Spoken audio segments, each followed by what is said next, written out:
आगे पुलिस प्रशासन को हमने अवगत कराया तो वो यहाँ से भग गए।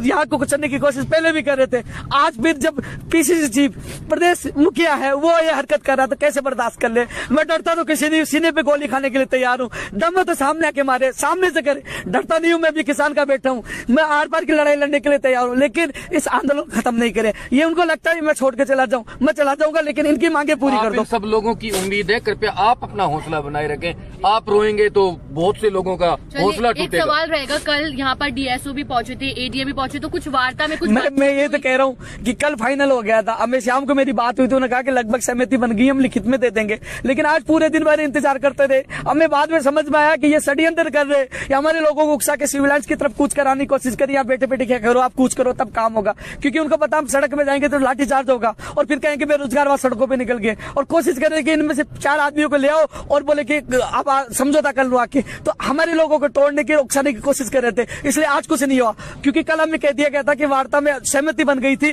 कि ये हो जाएगा। मुझसे लिखित में यहाँ लेके गए थे और वो कह रहे लिखित में दे देंगे, लेकिन जब आज सुबह से शाम तक कुछ नहीं हुआ और शाम को ये घटना निकल के आई तो पता लगा कि वास्तव में ये षड्यंत्र है। तब मुझे लगा कि आज अभी तक क्यों नहीं आए, तो ये एक षड्यंत्र था इस आंदोलन को समाप्त करने के लिए। लेकिन एक चीज बता रहा हूँ, मैं पुनः बता रहा हूँ, क्योंकि जो राकेश टिकैत और किसी से जोड़कर न देखे, क्योंकि उसमें पुलिस प्रशासन चारों तरफ से घेर लिया था या उनके कार्यकर्ता आ गए थे, तब वो रोया था। मैं इसलिए नहीं रोया, मैं डरता तो किसी से नहीं, लेकिन मेरे इस छोटे छोटे बच्चों को, बहनों को और इन सबको जो पीपी किट में कोरोना वायरस है, जो ये पीपी किट पहन के पूरी गर्मी में आप बैठे रहते, हवा तक नहीं लगती, तो टेंट भी नहीं है, तो उनको हटाने की कोशिश कर रहे थे। हम लोगों को मुकदमा दर्ज करवाने की कोशिश कर रहे थे, सिविल लाइन्स में कूच करो, और कुचलने की कोशिश कर रहे थे। पुलिस प्रशासन ने हमें 1-2 दिन पहले थोड़ी बहुत कुचा, उसके बाद पुलिस प्रशासन ने हमें कोऑपरेट किया, हमें कुचलने की कोशिश नहीं की। मेरा पुलिस प्रशासन पे कोई आरोप नहीं है, तो वो राकेश टिकैत का अलग, हमारा अलग मामला है। इसलिए आज मुझे रोना आ गया कि जब मैं देखता हूँ उनकी जब एम्बुलेंस इनको लेके जाती है, अरे यार किसी की बेटी कोई बेच सकता है अपनी बेटी को,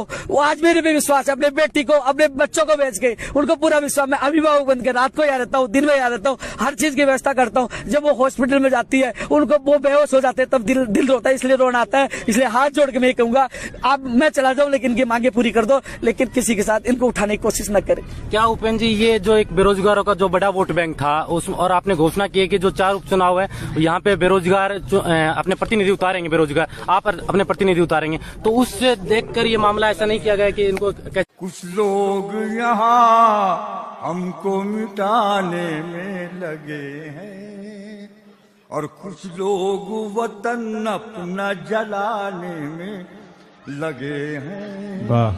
कुछ लोग यहाँ माल कमाने में लगे हैं और कुछ लोग आखिरत को बनाने में लगे हैं। कुछ लोग आखिरत को बनाने में लगे हैं।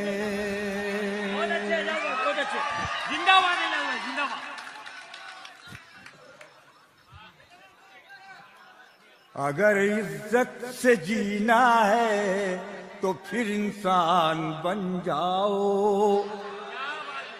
अगर इज्जत से जीना है तो फिर इंसान बन जाओ। अगर इज्जत से जीना है तो फिर इंसान बन जाओ।